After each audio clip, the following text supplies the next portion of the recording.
ma'am, let our students will have some formality. So Baljot and Ayushi, are you here? Baljot, I think they have some network issue. That's okay. We can wait. No problem. Okay. So, okay, let me do that formality. So, friends, actually, I am honored to welcome my teacher, Professor Neharika Bora. She taught me in IIM Ahmedabad. So now, after 15, 16 long years, ma'am, we are assembling. So, ma'am, actually, she is a specialist in behavioral science, and she is currently on leave from IIM Ahmedabad, where she served as professor in organizational behavior area for 21 years. And she has been involved in the Center for Innovation and Incubation in Entrepreneurship at IIM Ahmedabad and is currently the director of the center. She has extensive experience with the corporate sector as a consultant, coach, mentor, and independent director. She has won the Best Instructor Award and has been the chairperson of IIM Ahmedabad's doctoral program. Earlier, it was known as a fellow program in management, editor of a prestigious journal in management, Vikalpa, on the editorial board of several international journals, and she has published over 70 peer-reviewed research papers in top-level international and national journals and authored 3 books developed teaching materials that is used in several countries. And she has guided 12 PhD students at IIM Ahmedabad and has been an academic advisor in 5 national level educational institutions. So, ma'am, we are truly honored to have you amongst us, and definitely your rich experience and the content and the delivery will definitely be beneficial to our students. Ma'am, this side, actually, this is a batch of BTech first year student, first semester. So they have joined our institute in the month of December only. They should have joined in the month of July 21, but because of pandemic, everything is getting delayed. So this orientation course, it should have been again in July, but we are conducting it now. So now, ma'am, the stage is all yours. So thank you, ma'am.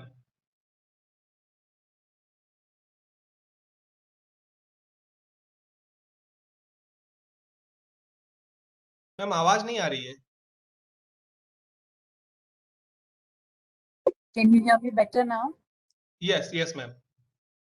So I will quickly get into the topic, but before my talk, I should say that I know several of you are used to having your videos off all the time.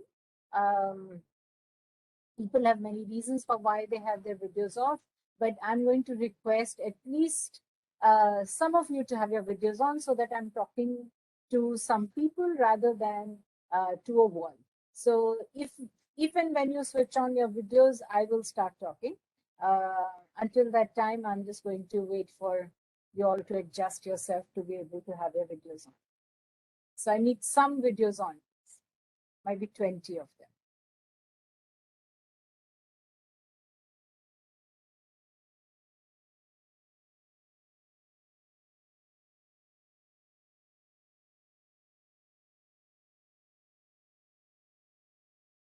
So I'm honestly not going to, I'm very, very serious about this. I need some of you to switch on your videos so that we can seem to be having a conversation rather than simply me talking to a wall and you hiding behind it and not knowing what you are doing. I'm 100% sure you're listening. I'm not doubting your commitment, but I can't really speak to a wall, to a computer screen. So I need you to switch on your videos. So I'm just going to switch on your video.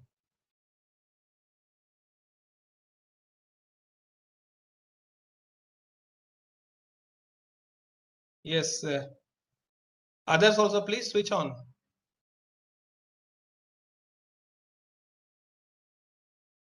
Yes. Prasant have switched on. Yasir have switched. And who else? Others? Others, please switch on. Yes. A few more.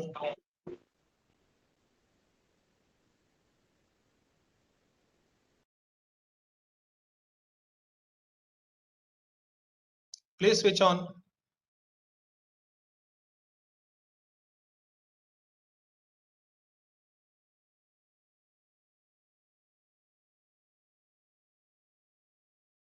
Suridhi, Yuvraj, Arnik, Devasmita, Alka, Amisha.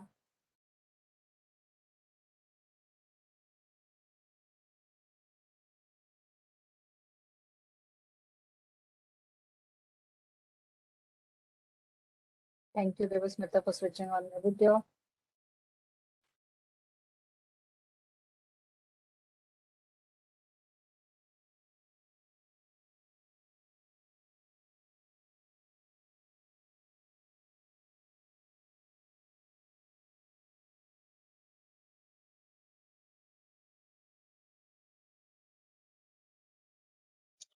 Please switch on quickly, quick.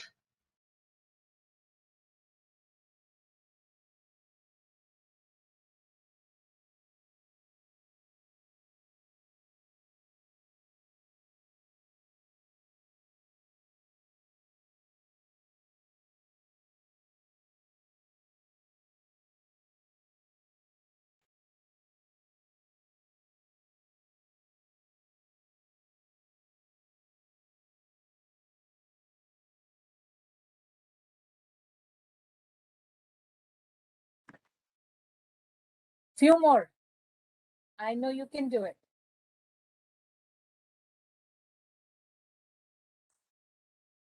Good, Udayashri. Victor Tomar, good. Thank you. Pranav, thank you. I need some more of you to switch on your video.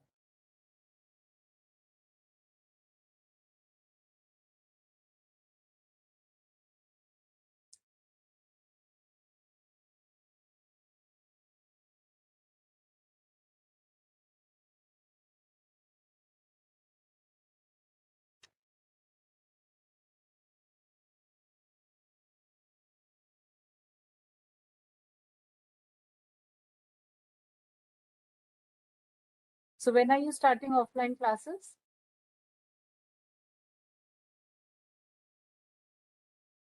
Actually, we have already started. So this batch is actually in the transition phase. So their second semester will be from offline. Actually, they have completed their first semester.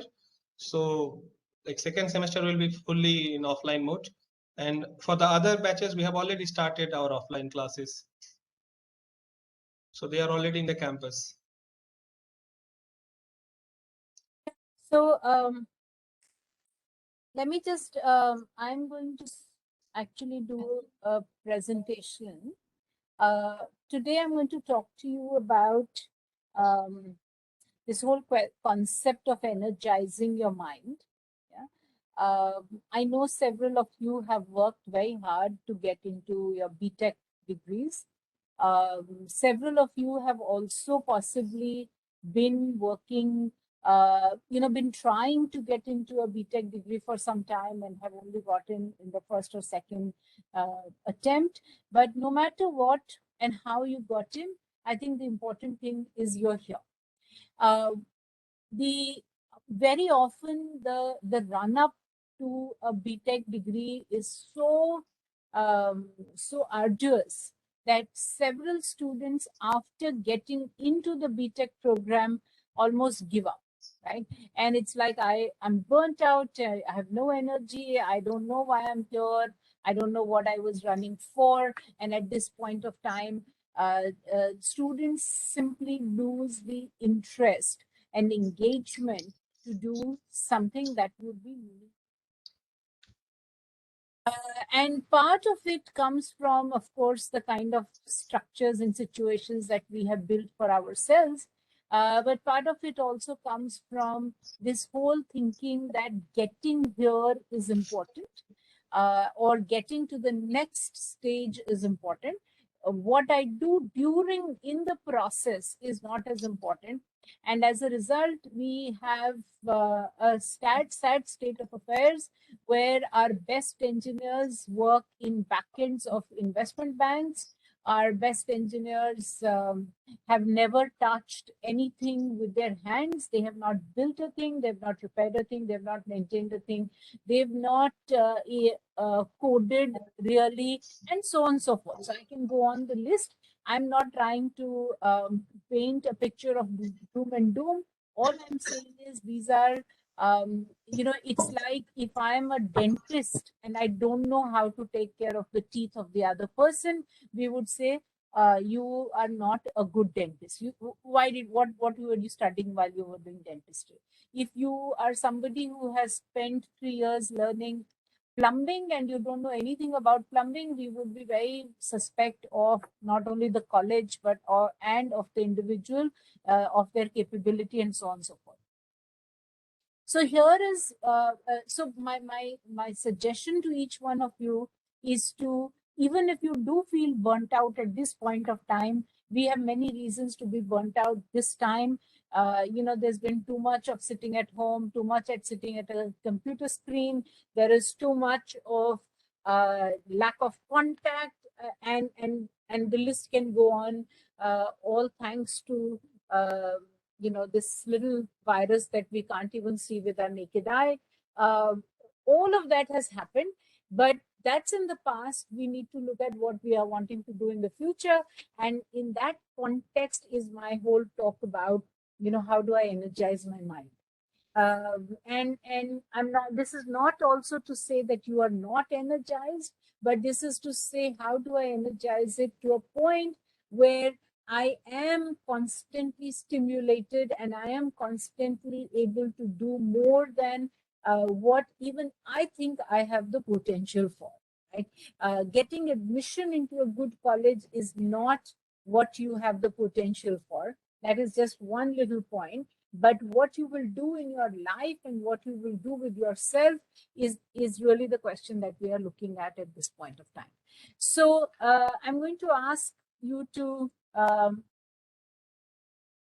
do a couple of things.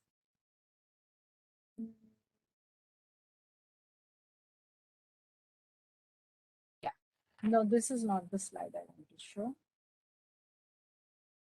This time. Yeah, so I'm going to start here. I'm going to start off also by telling a very interesting, a very short story about myself. I have, as I have said, I have worked, as was introduced, I have worked in Ahmedabad for the last 21 years. I have only been a faculty, a teacher, an academic for all these years. And in the middle of the pandemic, in October 2020, in September 2020, I got a call offering me to look at leading this new university that I'm currently running. I have a very cushy life. I was working at IIM Ahmedabad, and I really need not, I mean, I was at the top of my career. I need not have taken a break, or I could have just continued to do whatever it was. And I would have been it would have been all right. It would have been perfectly all right just to do that. However, this was a very, very exciting opportunity to set up something new, to possibly affect the conversation on skilling and higher education in India, and also to be part of a very large change and impact.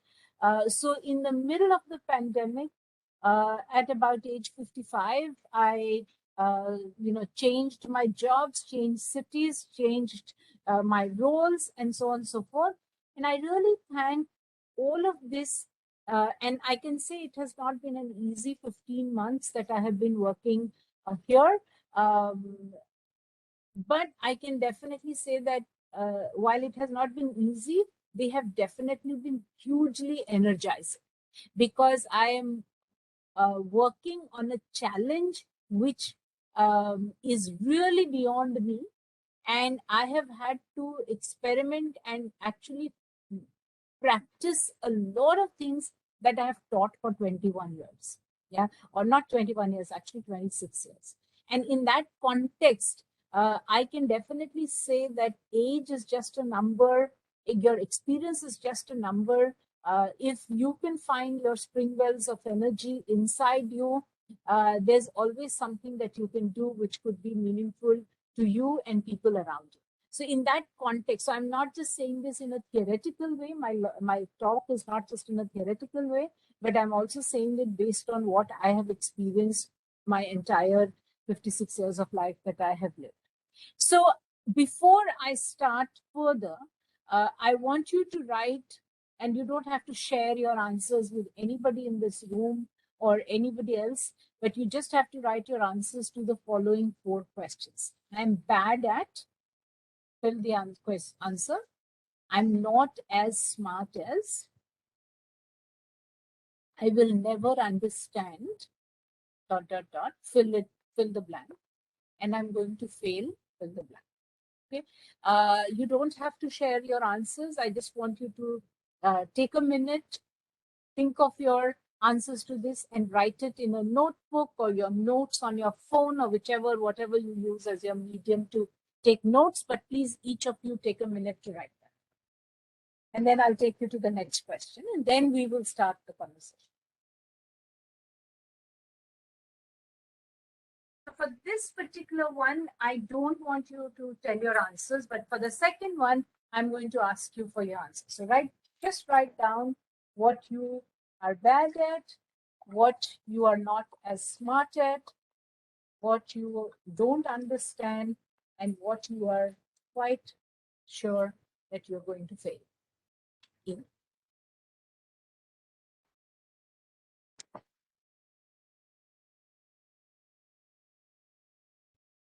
Okay, show me your hands up if you are done. Just quickly show a reaction or something so that I know some of you are done, and then I will move forward.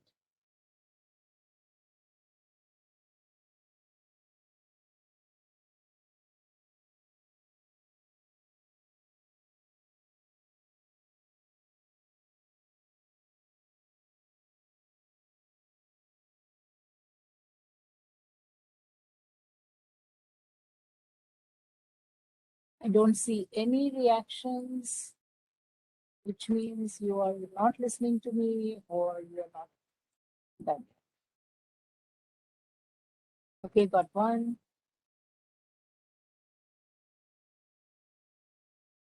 I need to know you're done. You have to show me a reaction. You have to put a hand up or a clap or something, or you can switch on your video and you can say something.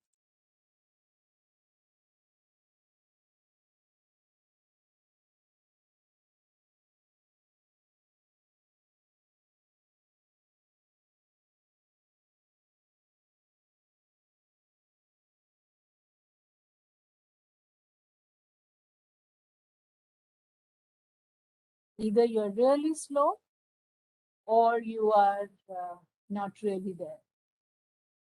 I can only see 6 reactions in my.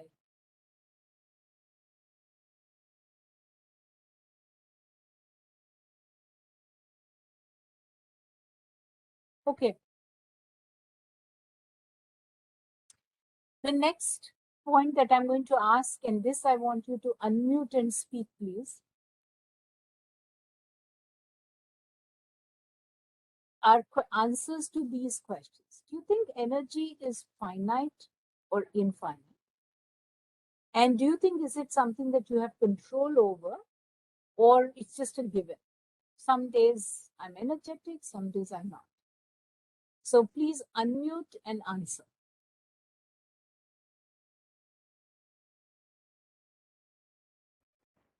Ma'am, it's finite. It is finite.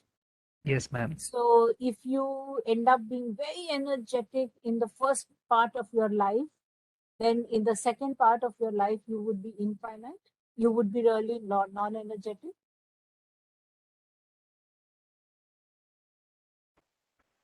I think it's infinite. And is it something you have to control over? My answer is no. You don't have a control. Maximum you can get 60 to 70% control even in your life. No one will be able to control everything in his life. So you know, it's either a lot dice that has been thrown, that some people will be very energetic, some will not be. Some days you will be energetic and some days you won't.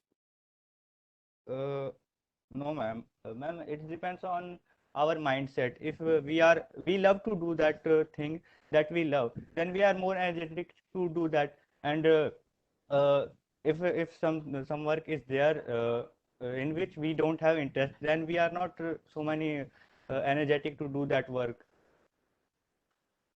So a very interesting point. You're saying that your interest in something will actually define whether you are going to be feeling energized about it or not. True. Yeah. If I'm not interested, sometimes it takes a lot more effort to actually do or complete something.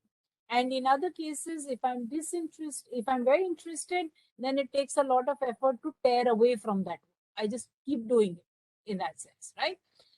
So I think others, are there any other views on this?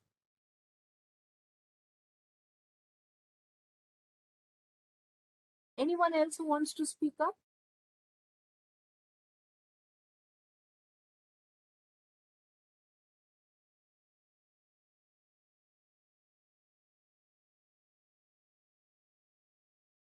Put your answer in the chat. Say something.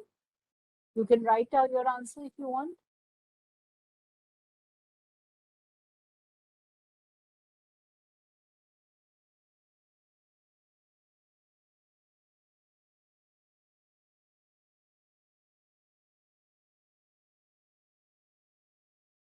Ma'am, I do think that energy is infinite and we have control over it. As You do. whenever we are assigned a task in which we are not active and we don't like the task, we have to do it. And at the last moment, we somehow gather all the energy, which shows that there was energy present in ourselves, but we were not using it. It is fine. It is infinite there. It is there, but you just haven't accessed it at that point of time. And the fact is that sometimes deadlines or pressure, or the fact that you have the next 2 hours to do it, can actually fill you with energy, and you will be able to do it in a certain way. Correct? That's what you're saying. In Yes, fact, ma'am. if you look at it, here is what my view is. I'm not saying yours is wrong or right. Is that energy is like a bottomless well. Yeah. Your habits and state of mind are the bucket and rope that give you access to it. So if your habit is that you are going to wait for everything to the last moment, then you will become habitual of only being able to draw on your energy at the last, in the last 2 hours. Other than that, you will keep walking around like a zombie. You will not have the energy. You will not be able to complete your task, because somehow or the other, you have made this habit of doing things at the last moment of time. Or if you think, I can only do this when there is something, when there is a reason that I will do it, then you will also keep thinking of it that it's a state of mind. What I want to first say is that, and I will show to you from research that in fact the habits and state of mind are completely in our control, right? Then that doesn't mean they're easy, but what it means is that I can change, I can choose the habits I have, and I can also choose the state of mind that I work with. And if I have an appropriate habit and state of mind, then I can possibly have a lot more energy than a lot of other people around me. Very quickly, positive thoughts generate far more excitement and enthusiasm than negative ones, right? And I'm sure all of you have noticed it. You may or may not have put your finger on it, but the reality is that when you are having a day when you have been shouting at people, when you have been focusing on the negative, or you have been talking ill about somebody or something, and of course as students we always talk the most ill about our professors and courses that are being taught, unfortunately you are the one who is getting harmed with it, because you are likely to have less energy because you just ended up spending so much time on the negative rather than the positive. See, our mind is trained as humans we are more tuned to remember and pay attention to the negative because it has survival value. But when my mind is constantly paying attention to the negative, it is also getting de-energized. It is also losing energy. It is also not able to do something. So I think one of the things that you do is you really realize that negative is there. It is not completely dysfunctional, but more negative, less positive is likely to make you less able to have the energy at the end of the day. So I'm sure you can do these little experiments for yourself. Remember of a day when you were constantly talking negatively about something. Maybe the customer service of Amazon was bad and you were constantly shouting at that person. And then, you ordered food and it came late. You were again upset and angry for the fact that your food came late. And then you were hungry for class and you were upset that the faculty was asking you to switch on your video and not, allowing you to kind of just be, and so on and so forth. And if you keep focusing on all of that, then on that day, at the end of the day, you are just wiped out. You have no energy. So you can just think of some of those days and you can corroborate what I'm presenting to you. You don't have to completely believe me. But what I'm trying to say is that positive thoughts always generate far more excitement and enthusiasm than negative ones. I have actually, in my last 15 months of working with various kinds of people, I have realized that when somebody does something, like one faculty will do something that is really off the mark, and I keep talking and thinking about, how dare that faculty do that? How come they are behaving like this? How come, and all of that? I actually get into a downward spiral that at the end of the day, I'm thinking, I think I should just go back to Ahmedabad. I don't need all this, at this point of time. Or on the other hand, I can say, well, they are facing a lot of change. Here is a new leader, here's a new university, here's everything. So can we think of why this person is responding to that way? It doesn't completely take off the fact that they were negative, but the fact that I chose to look at it positively, I end up having more energy at the end of the day. So this is from my own experience, and it's also from experiences that you can corroborate.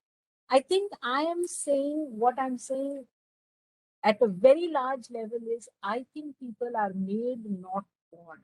So while I'm born as a a sapien, right? A baby is born. But what I do, how I think, what I learn, how I train my mind, what I are all things that we learn and we make ourselves to be than who we are born to be. So there is nobody who's born as a leader. There is nobody who's born as a criminal. There is nobody who's born as a as a saint. I think each of these are made through the experiences, the processing you have of your experiences as you grow older. And if you agree with this one statement, then we come to this whole idea of there are almost two distinct mindsets. This is the way my intelligence is. Yeah. This is all I'm capable of. This is what I can do. This is where I reach a limit. Or no, intelligence will and can grow and develop is the second mindset that I have. And of course, I will build this. Some of you might have heard about it. The first is what is called a fixed mindset. It's a block. Nothing can be done about it. The second is called a growth mindset. It's a succulent or a cacti. देर से चल रहा है 4% दिन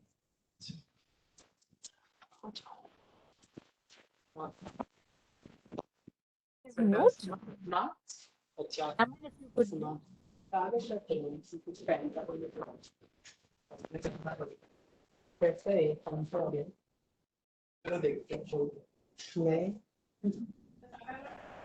Naman Jan is mute.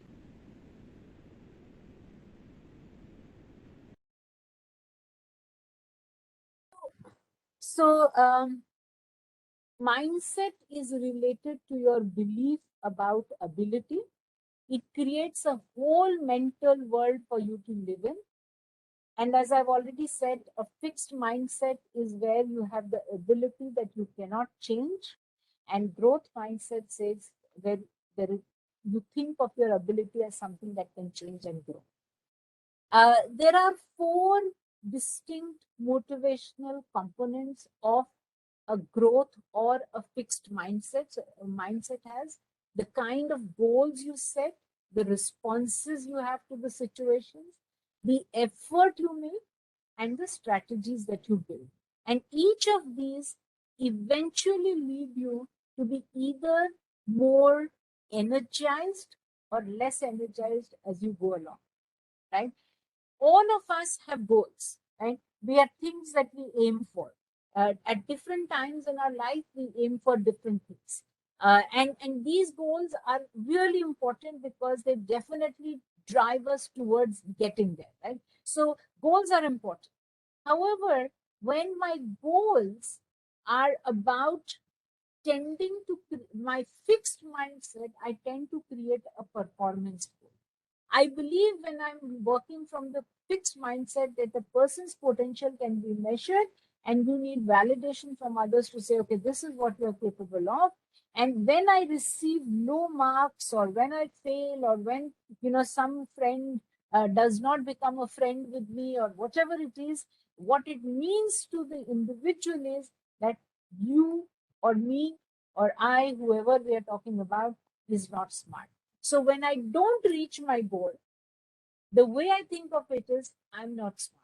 But when I have and both success and failure cause anxiety. So when I fail, I'm anxious because I'm not smart. When I'm successful, I'm not sure that I succeeded because I'm smart or I got lucky. But the fact is, or what if I don't succeed the next time? What if this was by fluke? What if this was all by mistake? So this causes anxiety. When I use goals for learning, those with a growth mindset tend to create learning goals. The goal is mastery and competence, and scores and marks reflect how people are doing now and do not measure a person's potential. So just because I am acing a particular course, I am not necessarily the genius of the batch. I'm just doing well now is how I would look at it. Or I'm focused more, less on the marks that I get.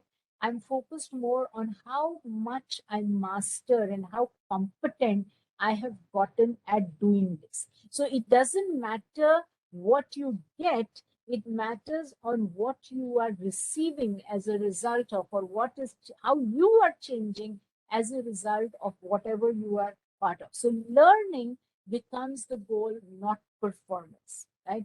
And creating goals for learning has shown to increase performance and enjoyment and decrease negative emotion.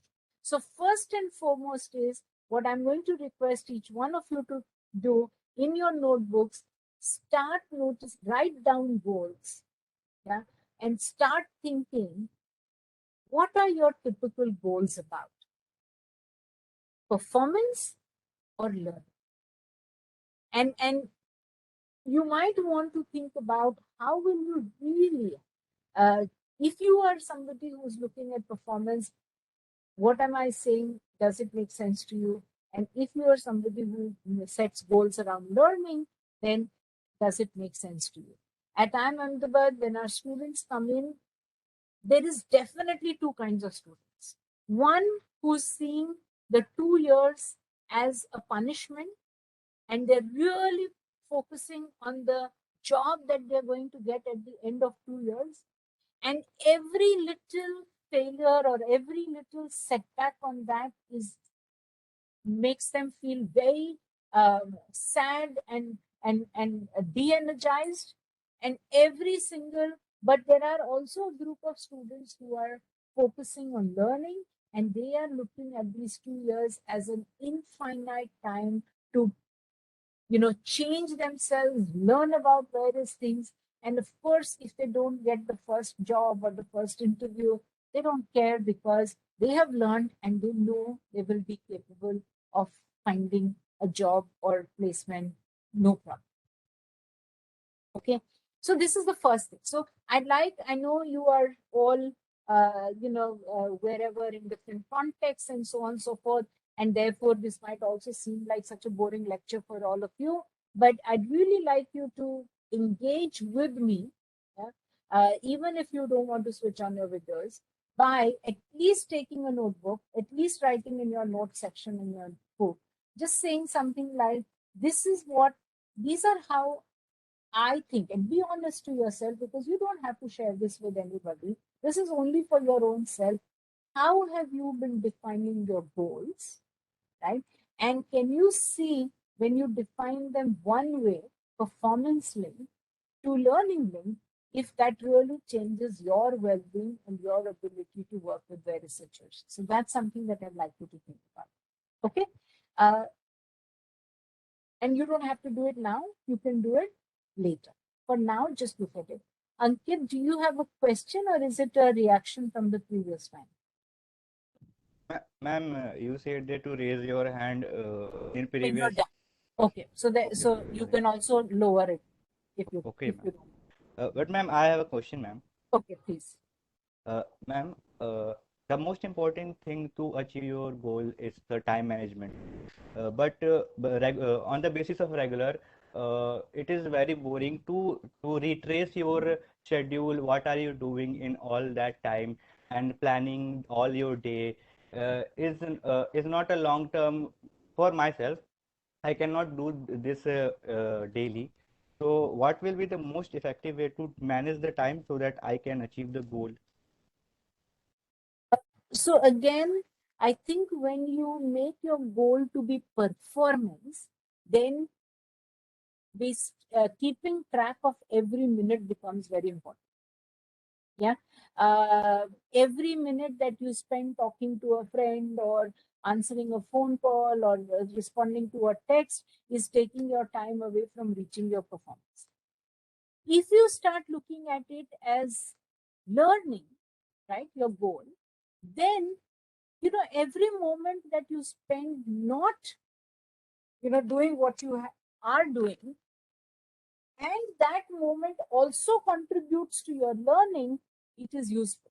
But and also we have a lot of time sinks, right? I just end up looking at my phone and, oh, there are these short reels and videos, and I click on one, and 20 minutes later, I'm still looking at some random people doing random things, and I don't know why I'm looking at them. That's a time sink, right? I'm not learning anything. I'm not gaining anything in the process. I'm actually simply letting time slip by. Now, when I start looking at learning as my goal, I very quickly start to evaluate not how am I spending every minute, but whatever time I'm spending, how is it contributing to my growth and learning? And then you will easily see that when you do it repeatedly, you'll not spend time on these time sinks. Yeah, you will not, keep randomly looking at Facebook feeds of other people or Instagram reels of other people, because at the end of the day, by looking at 100 or 200 or 10 or 0 reels, you're no different as a result of that. So again, the point is, what is it? What am I using my focus on? Yeah, because you rightly pointed out, Ankit, that if I become too mechanical about my time, half an hour for watching the news, half an hour for doing this, half an hour for doing this, eventually it becomes too boring. I'm like a machine, right? But when I change the focus, it has a different way I look at it. All right. So you will see this also when I start to talk about the third element, and that is effort. Yeah. So just hold. It's a good question. Think about it. Okay. The second aspect of a mindset is, how do you respond? Yeah. We have things happening around us all the time. All the time. Right? The question is, How do you respond to what is happening around you? And for that, one response is helpless. मैं क्या करूं? Yeah, it's not my fault. I didn't have anything to do with it. So when faced with failure or challenge, yeah, I do not pay attention to learning information. I get depressed because I didn't reach my goal, yeah, my performance goal. I become de-energized and lose self-esteem. I denigrate others' intelligence because they did well. I underrepresent my past success and I overrepresent the fact that I can never get it right. I always fail. I always make these mistakes. I didn't do this right. I didn't do that right. I actually am operating from a fixed mindset. And it doesn't help you. But this is very common. Yeah. More than 60% of the people, this is how they respond to when they have a failure or they have something that they did not do as they reached there. On the other hand, when my response is not helplessness, but it is mastery, I pay attention to what have I learned. Okay, I may not have gotten, 80 out of 100, but I really learned something in this entire process. And so I will do better on future tests. I focus on what other people are learning rather than how they feel. Yeah, I try out new ways of doing things rather than saying nothing good can happen out of my hands. I self-use motivating statements such as the harder it gets, the harder I try. And when faced with tests which are impossible to pass, and you will find us in the next 4 years, you will have tests that you will not be able to pass. You will factor in other reasons and not blame your own intellect and your test was beyond my ability. You will not say, I just couldn't have done this. You would have said, look, I didn't do this. I learned this out of this, and that is what makes me a better engineer, a better coder, a better whatever you're looking singer, doesn't matter, but you are mastered this a little more. Okay, is this clear for you? Any comments? Ma'am, can we say for certain where is the question? I can't see the question. Right? Question and answer.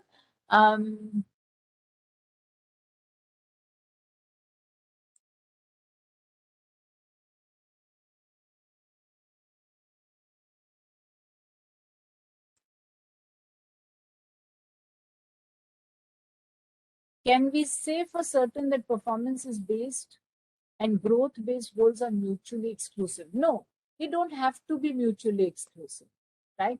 But what is it that you mostly focus on? Your performance or your learning, right? And see, the thing is that when you learn, you will perform. But that is the corollary is not always true. If you perform, you will learn is not necessarily true.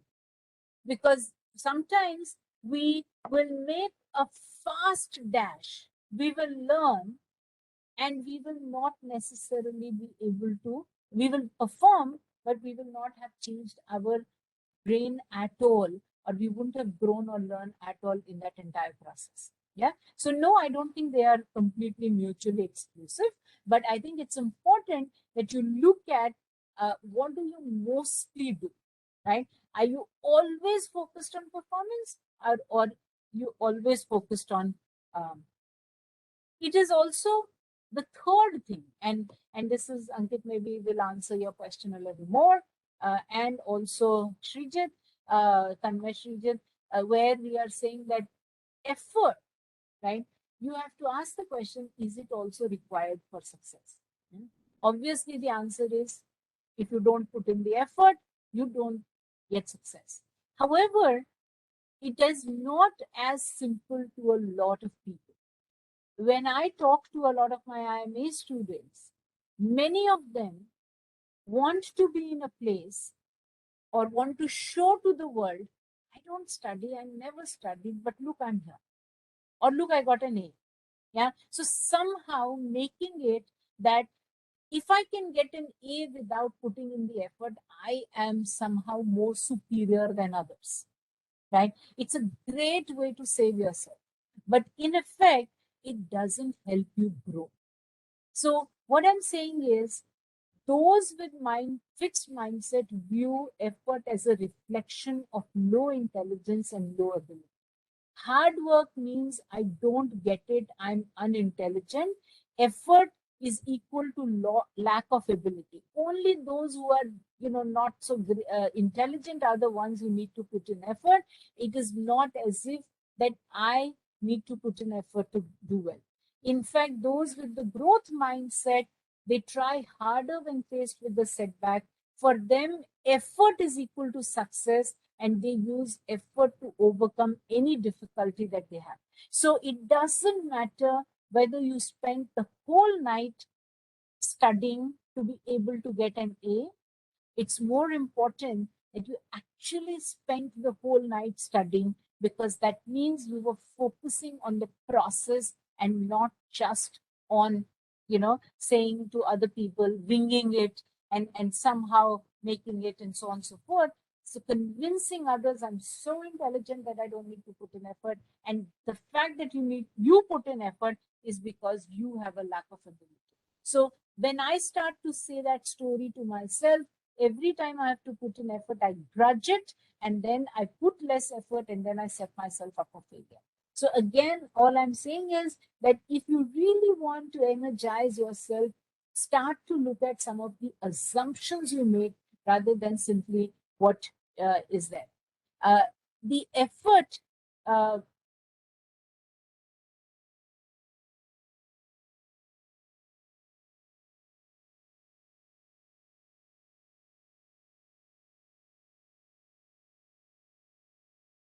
So this is the equation for those people who, when asked how much effort, how much ability, it is almost a mirror opposite. People who have fixed mindset, they say it is because of 35% effort and 65% ability. And those who have a growth mindset say it is 65% effort and 35% ability. And again, these are just numbers. This just comes from research, but that doesn't mean that if you are 64, 36, you are not growth and all of that. Just have to look at that, what do I give in more weightage to in my mind? And as long as you can respect effort, I think you can also be more be more focused on your and others' learning goals. Okay.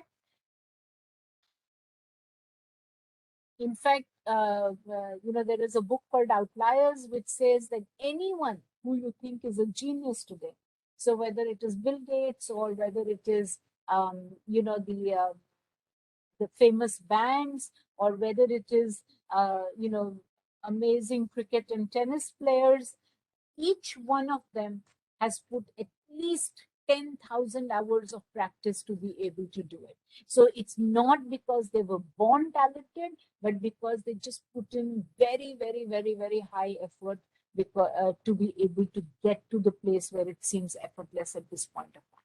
Yeah. So don't judge your intelligence based on whether you put effort or you don't put effort. Okay. So in that light, does that make sense to you?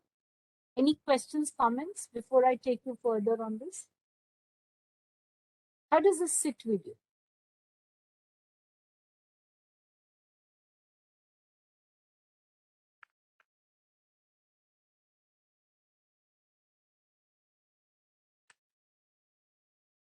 How does this sit with you? Does this make sense at all or no? You can write a question if you want and an answer. You can put a comment if you need to, or you can unmute and speak.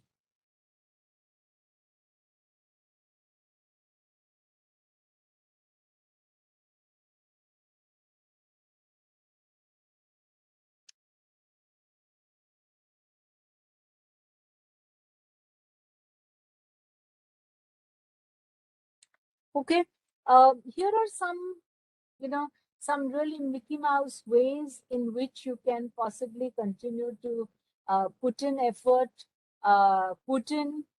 practice some of your growth mindset issues. One is to constantly challenge yourself. Yeah, one is to constantly do puzzles, word games, so on and so forth, because that is what will help you build your muscle, brain muscle, right? And the more you do it, the more you will feel energized because you're doing something that is not just because you have to pass an exam. Many people today don't read, partly because there is Netflix and there is Amazon Prime and there are all the kinds of OTT platforms which put everything on your platter. But when you start to read, you not only learn to visualize information because nobody has visualized it for you, you learn to also deal with non-linearity, because reading in a book, there can be greater non-linearity than there can be in a film or a serial. It's helpful to recognize that there is non-linearity. It makes the brain be more complex. It also helps you just gain a little more information.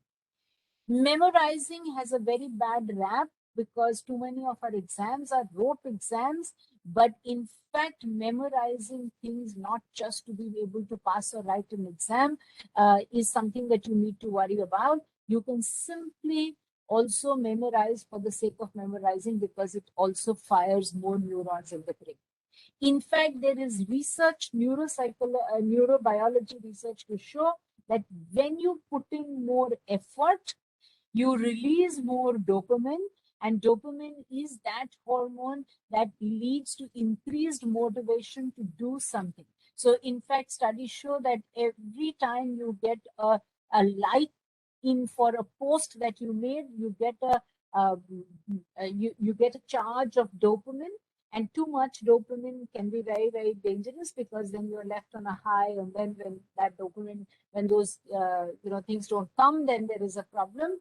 But the reality is that I think it's important to get to recognize that sometimes just the effort, not the performance, not what you get, but the effort itself increases the amount of dopamine that gets released, right? And many times I think we end up being too focused on doing too many things and not paying attention, and as a result, actually you don't get the benefits of being involved in a number of things. The fourth one is strategies, how to reach success. When I have a fixed mindset, I disengage from the problem and I give up, right? Because I make wrong strategies. I tried one way, the strategy doesn't work. I tried another way, the strategy doesn't work, and then I leave.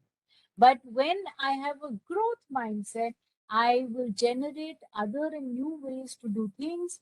If the route doesn't work, I will try others. I will think outside of the box to solve problems because they believe that they can, right? So that is something that you can do.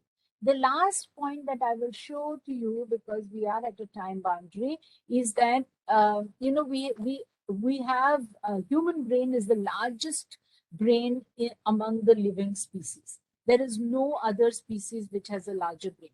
So the hardware has developed to be able to, our brain is our hardware, which has been developed, and that has been developed because the humans have done a number of things, right? So if you see the frontal lobe, the parietal lobe, the temporal lobe, and the occipital lobe are all focused on doing different things for us. One is on doing things with hands, the other is on doing things, the occipital is on what we see, and the temporal is what we hear, right? So our motor skills, our listening, all of that, our seeing, and listening are all related to different parts of the brain. And research shows that whatever part we use most is what is the most developed part of our brain. And therefore, if I take you further, there's just some interesting studies that rats that have been in a rich environment have heavier brains. Taxi drivers have bigger areas which deal with 3D spatial, the hippocampus, than non-taxi drivers. Musicians have large auditory cortex. So whatever you use is going to become bigger in your physiology, right? So if you use your hands, if you see, if you listen carefully, if you if you walk around, your brain also consequently develops, and as a result, sometimes students think that it is fashionable to be very cluttered, but you sometimes when you have a very cluttered environment, your brain will not think clearly, because that is what it is going to get used to, and the clutter is going to make it difficult for you to do anything. And as a result, what you need to do is you need to unclutter to be able to actually find the energy to do something. And there is a huge whole science behind it. I'm not going to go into it, but the fact is that every time an area of the brain gets activated, you use it, there are neurons that get developed, and those neurons are ones, learning helps our neurons grow. So we are not born with a fixed set of neurons. The more you do, the more you are involved in various things, your neurons will grow. And therefore, you will see that when babies are really, really small, they constantly look and touch and put things in their mouth, because in fact, that is how they're learning about their mind. They're learning about the environment, and as they grow, this is how our brains actually look like. This is every green dot is a junction between one nerve and the other. We have millions and millions and millions of neurons, but we can just make many more neurons and make our brains richer and complex when we do things, when we focus on learning rather than focus on something. And the easiest, one of the simplest ways of actually making your brain, energizing yourself, is to move, right? So often people celebrate being couch potatoes and being a vegetable and not doing anything and sitting and all of that. But in fact, on a weekend, if you are waking up really late, you are getting a headache because your brain is not getting enough oxygen. So moving helps master mental sharpness. I think as a student, especially coming into a hostel, coming to live in a new environment, it can be very easy not to start, to get into bad habits of just being in your room, going to the library, going to the class, and that's it. I think it's important that you learn, put in an exercise regimen for yourself, because the more you exercise, the more you walk, the more you move, the more neurons you do.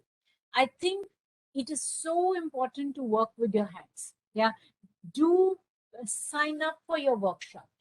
Use the actual tools that are there, right? Hit a nail with a hammer, cut precise measurements, build from zero, stitch something, knit something. Doesn't matter what you do, but the more you use your hands, the more your brain develops. Yeah.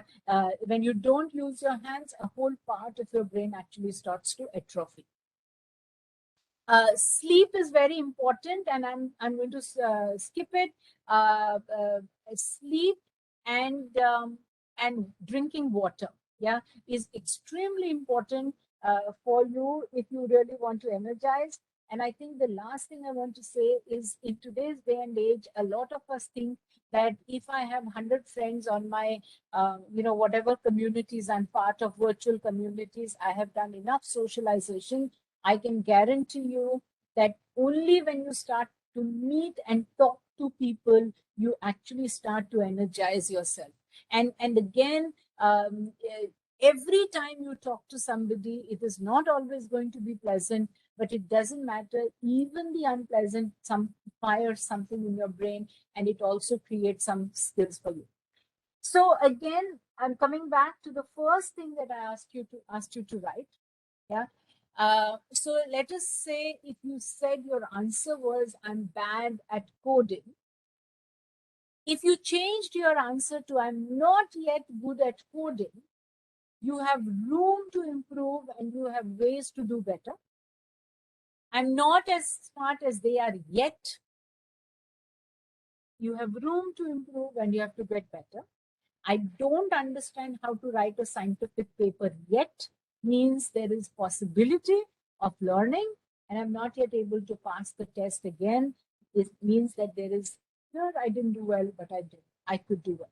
So the point is, our language, the way we frame things matters, and it really matters in how much energy you will or will not have. So my request to each one of you is, can you go back and look at your first answers that you wrote, and can you see if there is another way in which you can frame them, which will push you towards growth, learning, and further ahead, rather than constraining you and putting in your box of, this is who I am, this is what is my fate, and this is what is going to happen to me.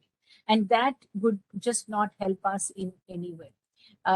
Yeah, so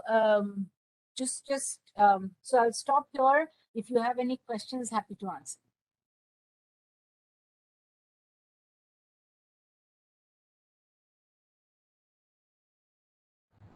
I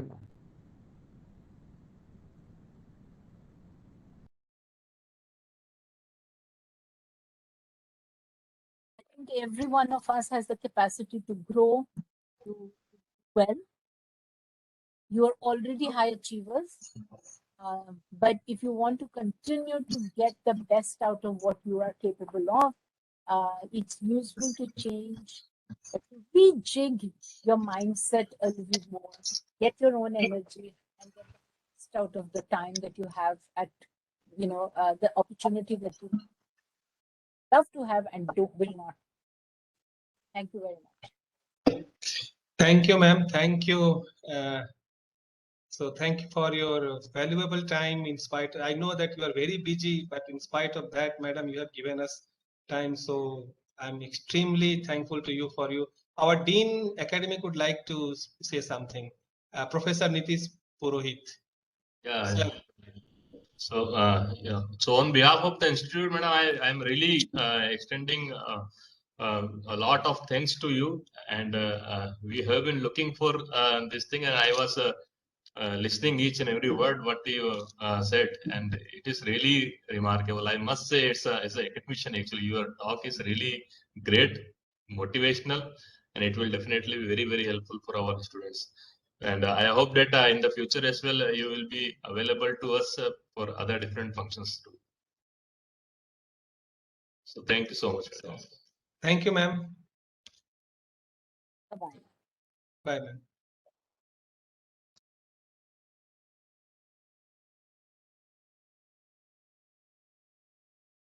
Okay, friends, now your assessment for today's all the classes that has been done will be conducted by our respective TAs. I think the mail has already been circulated.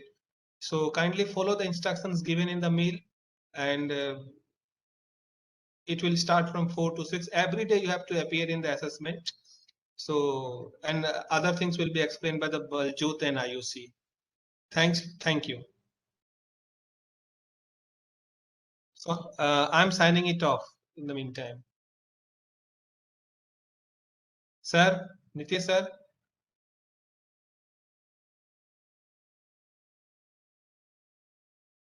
Set.